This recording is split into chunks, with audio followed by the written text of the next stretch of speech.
Kita harus melihat bahwa Pak Jokowi ini melakukan upaya-upaya perbaikan secara struktural untuk memperbaiki iklim investasi yang ada saat ini. Ada paket ekonomi sebanyak 17 dan kemudian tendangannya itu kurang mengena masalah undang-undang yang ada. Tumpang tindih undang-undang ini menjadi masalah. Sementara kita menghadapi permasalahan yang sangat struktural yaitu perizinan dan sebagainya. Termasuk di dalamnya adalah masalah ketenagakerjaan yang menjadi keluhan yang seperti disampaikan oleh konsultan dari Belanda tadi. Sementara kita pada posisi yang sama, kita adalah sebagai negara kelas menengah dan bagaimana keluar dari jebakan middle income trap ini. Pak Jokowi ini kan terkenal dengan pemikiran-pemikiran yang struktural ini dirubah, melakukan tax amnesty. Itu adalah upaya memperbaiki struktural di sektor perpajakan. Dan kemudian ada 12 paket yang tidak jalan, maka dilakukan upaya pembenahan di awal periode kedua untuk memberikan landasan secara struktural, perbaikan-perbaikan, baik itu dari sisi regulasi maupun dari pelaksanaannya nanti dalam peraturan pemerintahnya. Saya berharap dengan adanya Undang-Undang Cipta Kerja ini, apa yang menjadi hambatan-hambatan struktural yang menjadi keluhan para investor, baik itu dalam negeri maupun investor asing, yang selama ini menjadi hambatan untuk masuk ke Indonesia, itu bisa diatasi. Bayangkan pemerintah membuat OSS, Online Single Submission, bahkan selesai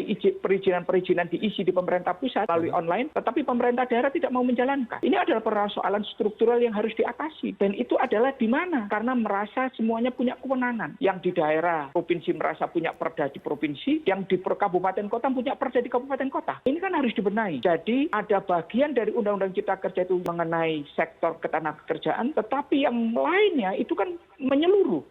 Ini adalah sebuah keinginan arah politik untuk membangun fondasi struktural. Ini tidak pernah dan tidak berani dilakukan oleh pemerintahan sebelumnya. Diskusi sejak awal proses pembahasan Undang-Undang Cipta Kerja, khususnya pada klaster ketenagakerjaan, itu kan didialogkan dengan seluruh serikat pekerja. Kan tidak semua serikat pekerja menolak. Semuanya dengan argumentasi masing-masing. Para penanam modal, baik dalam negeri maupun luar negeri, selalu menyampaikan keluhannya kepada pemerintah. Ada hal-hal yang tidak rasional dari sistem ketenagakerjaan di Indonesia. Dan pemerintah memperbaiki. Kita cari win-win solution-nya. Kita bisa membuat undang-undang yang sangat menguntungkan tenaga kerja. Tidak kemudian investasi nggak masuk. Keluhan investor dari dulu itu selalu mengenai problem hukum perburuhan yang menguntungkan bagi investor. Ingat, Samsung keluar dari Indonesia. Itu diantaranya adalah kasus perburuhan. Dan kemudian Samsung ke Vietnam dan kemudian ekspor Vietnam itu salah satu yang terbesar itu berasal dari Samsung. Ketika dia dilihat dari advantage value-nya. Ini kan juga harus menjadi tantangan. Apalagi kemudian datang negara-negara baru yang menarik investasi dari asing seperti Vietnam, Kamboja. Sekarang harus bersaing dengan Vietnam dan Kamboja. Maka kita akan menghadapi kendala-kendala persaingan di regional dan di global. Apindo menyampaikan berapa persen dari pasar tenaga kerja yang paling banyak itu rata-rata lulusan SMP ke bawah. Apa skill yang mereka punya? Kita bikinkan mereka itu menjadi tenaga kerja. Kalau kemudian penciptaan pekerjaannya dari investasi baru tidak kita bangun, tentunya kan akan menjadi masalah. Makanya program kita adalah bagaimana menciptakan lapangan pekerjaan baru. Tiap tahunnya itu 2,7 juta orang yang menunggu pekerjaan.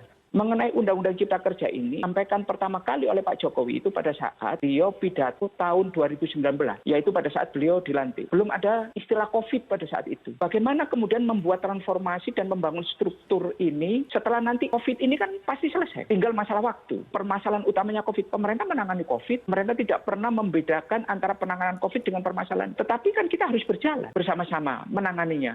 16 paket kebijakan itu adalah keinginan pemerintah untuk melakukan terobosan dan tidak berjalan. Pak Darmin waktu itu sebagai Menko Perekonomian menyampaikan paket-paket ini dalam rangka untuk memperbaiki iklim investasi. Tetapi itu kan tidak nendang. Masih ada hambatan-hambatan di sektor regulasi. Makanya pemerintah memutuskan memperbaiki dalam bentuk legislasi primer untuk memperbaiki semuanya. Perbaikan-perbaikan itu diharapkan dari legislasinya. Artinya Bank Dunia memberikan apresiasi terhadap pelaksanaan Omnibus Law bahwa itu adalah sebuah upaya yang struktural dan terobosan yang luar biasa dan mempunyai keberanian. Mekanismenya karena ada sekitar 79 dan kemudian naik menjadi 81 undang-undang, maka mekanisme pembentukan melalui Omnibus Law inilah yang dipilih oleh pemerintah. Dan ini pertama kali dalam sejarah pembentukan undang-undang. Proses inilah yang harus dipahamkan dan kemudian harus disatukan dalam satu undang-undang tersendiri. Contoh sederhananya di sektor perpajakan. Kita yang dahulunya worldwide income regime sekarang menjadi domestic regime. Ini langkah yang luar biasa. Dividen yang dimiliki, yang dibayar dibayarkan untuk diinvestasikan kembali, tidak dijadikan objek. Nanti akan terjadi guliran investasi karena dividen-dividen ini. Dan ini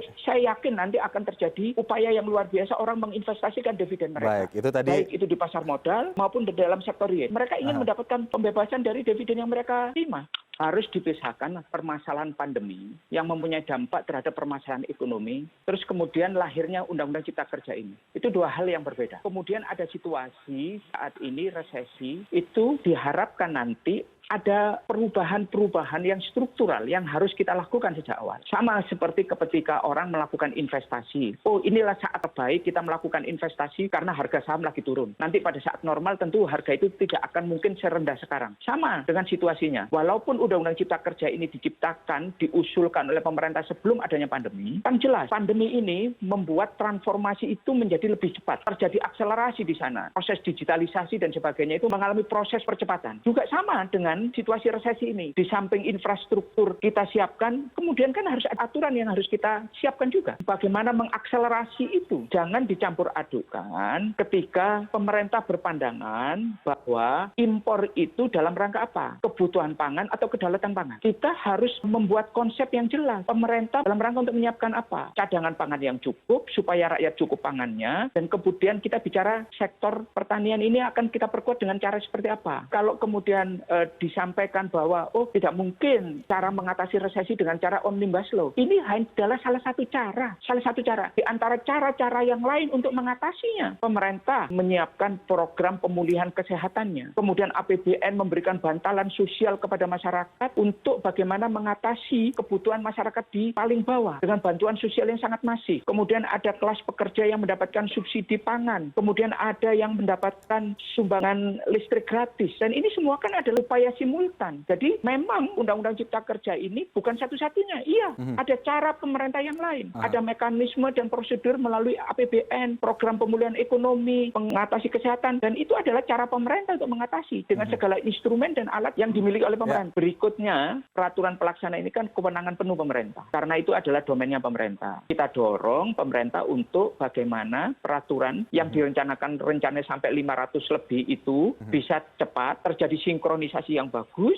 dengan masing-masing klaster yang sebanyak 11 itu, kemudian per 1 Januari 2021 bisa dioperasionalkan dan dilaksanakan dengan baik. Dan kita berikan dukungan kepada pemerintah bagaimana kemudian membuat aturan pelaksanaan yang selaras, yang sesuai dengan semangat jiwa dari Undang-Undang Cipta Kerja itu. Baik.